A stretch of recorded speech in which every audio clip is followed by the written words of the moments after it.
Yo, this man just hit me in my face with a brick, and all these black men just watch, and they don't give a. The brick here. This man hit me. He grabbed a rock and it hit me in my face because I would have given him my number. And all y'all just fucking watch. Y'all see that shit? What do you want to see that shit? What do y'all to do? I want y'all to be a man. I want y'all to be a man and do something.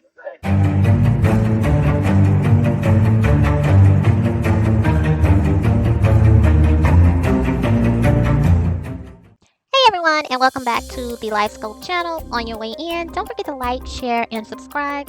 As always, it is definitely appreciated. So I just want to get right to it. Now, when I was on vacation, I saw a lot of videos about the Brick Lady, also known as Roda, and hashtag Brickgate that have been going on for the past week. And I just wanted to add my couple of 2 cents in on this because everything has pretty much came out now, unless she just willingly admits that she lied. Everything has pretty much come out now, so we can all, I'm not gonna say with certainty, but we can all safely assume that this was a hoax. Now, as someone who comes from a family of men, that's brothers, that's uncles, that's a dad, and also have a man, I read this situation differently. A lot of women was in their feminist bag on this, and they came out of that feminist bag to express their hatred for black men in particular. Now, Roda is Somali, and if you have seen videos from, we'll just say quite a few Somali people, I won't even go into saying half because that's unfair, but I've seen tons of videos where Somali people don't even claim to be black. So it's surprising when she does this video and she's sitting up here calling out black men in particular. That was one of my issues that I had when I saw this video. Now, I wanted to feel sorry for her, but it to me was strange when I saw it because, as people have pointed out, if you are hit by a brick, why isn't your face cut? Why is there no blood?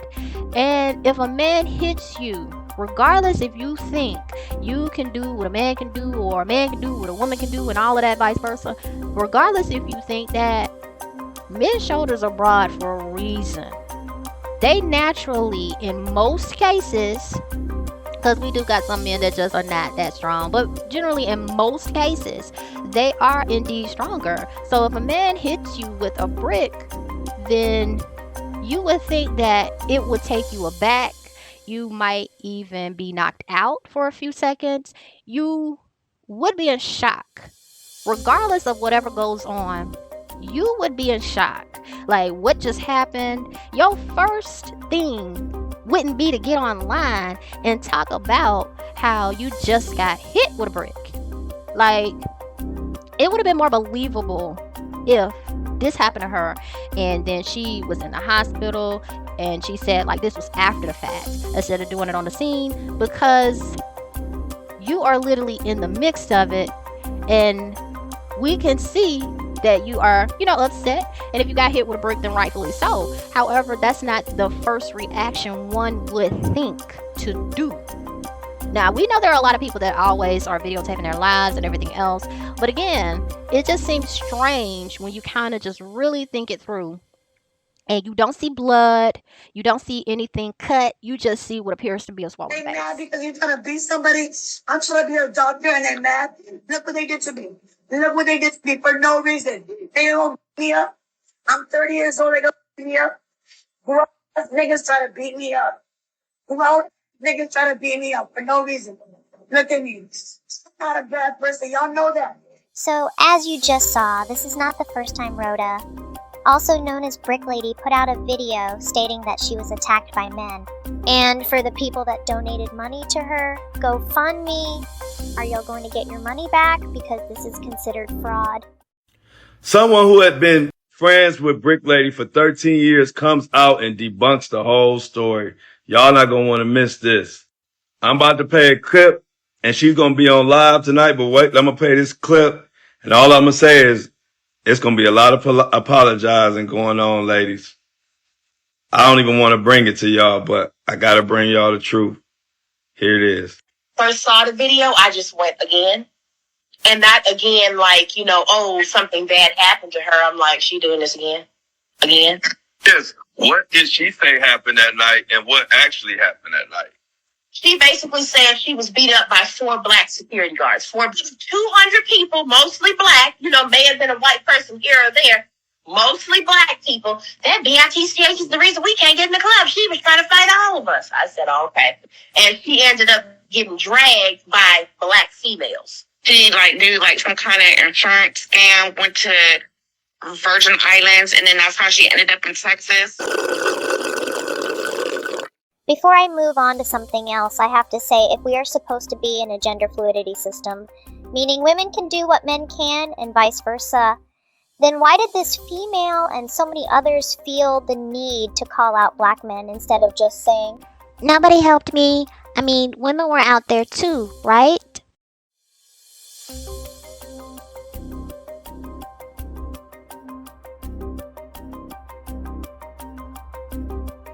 Social media influencer and motivational speaker is making headlines for the wrong reason. NBC6 reporter Kim Nguyen is live in Miami Beach tonight with more on the arrest of the man known as Brother Polight. Kim. Yeah, well, Jawan, the suspect surrendered here at the Miami Beach Police Department earlier this week. Police charged him with sexual battery of a 14-year-old girl. We did speak with his lawyer earlier tonight, who says that these charges are false. This is the mugshot of 37-year-old Michael Nowak Jr., also known as Brother Polight, to his more than 300,000 Instagram followers. Miami Beach police arrested Nowak this week for alleged sexual battery of a 14-year-old girl in a hotel room in February. Police say the alleged victim was the daughter of a woman he was romantically linked to. Defense attorney David Terrace says his client is innocent. Once the evidence is produced, that he is going to be exonerated. Not guilty, nothing else. According to the police report, Nowak, a motivational speaker and author who lives in L.A., asked the woman if he could take her daughter to an after party at a club in Miami. The report states Nowak took the teen to his hotel after seeing that the club was closed. Police say the suspect gave the teen alcohol and started dancing and touching the teen inappropriately, groping her breast, inner thighs, and buttocks. It goes on to say Nowak tried to force the teen to perform oral sex on him. The teen allegedly passed out and woke up to Nowak trying to make her throw up. These are serious allegations, but in any situation, there is always motive. There is always a lot behind the scenes that the public is not going to be able to see. The report states that the girl's mother found her intoxicated and possibly on drugs, with severe swelling on her mouth and lips. It later states Nowak told the mother not to call police because it would ruin his career. Nowak was served with a DNA warrant in June and surrendered to police on Monday. Terrace says the police report is only an allegation. Now, when I first heard about this story back in 2021, the first question that came to my mind was, why was Polight trying to take a child to a club? So it comes out that Polight wanted to talk with his ex-girlfriend's daughter, possibly trying to offer advice or show to both of the ladies that he cares about them. But the victim's mother said she thought Polight was taking her daughter somewhere else, so she was unaware that he took her to a hotel. Okay, can you tell me your full name and date of birth? Michael Eugene Noak Jr., August 10th, 1983. All right, thank you. You were originally charged under case number F21-14438 with the following charges. Lewd and lascivious molestation on a child, a second-degree felony, punishable by up to 15 years state prison. Count 2 was lewd and lascivious molestation on a child, 12 to 16 years, a second-degree felony, punishable by up to 15 years state prison. Lewd and lascivious conduct on a child under 16 by a defendant 18 or over, a second-degree felony, punishable by up to 15 years state prison. Count 4, lewd and lascivious exhibition on a child under 16 years, defendant over 18, a second-degree felony, punishable by up to 15 years state prison. And contributing to the dependency of a child, a first-degree misdemeanor, punishable by up to 1 year in jail. And then count 6, is interference with custody, a third-degree felony punishable by up to 5 years state prison. The state has now filed an amended information today charging you with the following: aggravated child abuse, great bodily harm, a first-degree felony punishable by up to 30 years state prison. Count 2 is aggravated child abuse, great bodily harm, a first-degree felony punishable by up to 30 years state prison, and contributing to the delinquency, dependency of a child, a first-degree misdemeanor punishable by up to 1 year in jail. It is my understanding that you wish to plead guilty to this new information. You would be adjudicated guilty, and your sentence has been memorialized in a 4-page plea agreement. Did you have the opportunity to go over this plea agreement with your lawyer? Yes. Okay. I do need the defendant to initial each page because there are not initials on these pages. All right. Let me know when it's done. So Brother Polight, whose real name is Michael Noak, rose through the ranks of the pseudo-conscious community through his debates, motivational speeches, and con man sway for a fee most of the time. If you ever kept up with the old YouTube videos from House of Consciousness, then you know Polight has been around for a minute, and it has been said that he is a known scammer. Now, besides that, there is an old video out with him defending who some are saying is his possible mentor, Malachi York. And maybe I should do a video on York because it is a crazy story. But he literally says in the video that none of these kids had enough sense to tell their parents they've been touched sexually. So he's been on that mess for some time now, and he basically tried to rationalize why children who more than likely trusted a man that was supposed to be the leader of their cult didn't tell their parents they're being abused. If you haven't heard the video of the victim's mother speaking to the court, it's sad, because you can tell she feels so guilty for trusting a man that could possibly be a predator. And also, the mother lets it be known that upon him taking the plea, Polight was very worried about being labeled a sex offender. So my final thoughts are, it looks like Brick Lady pulled a Carly Russell, and this is very unfortunate because there are real female victims that have rejected males or tried to walk away only to end up being seriously hurt.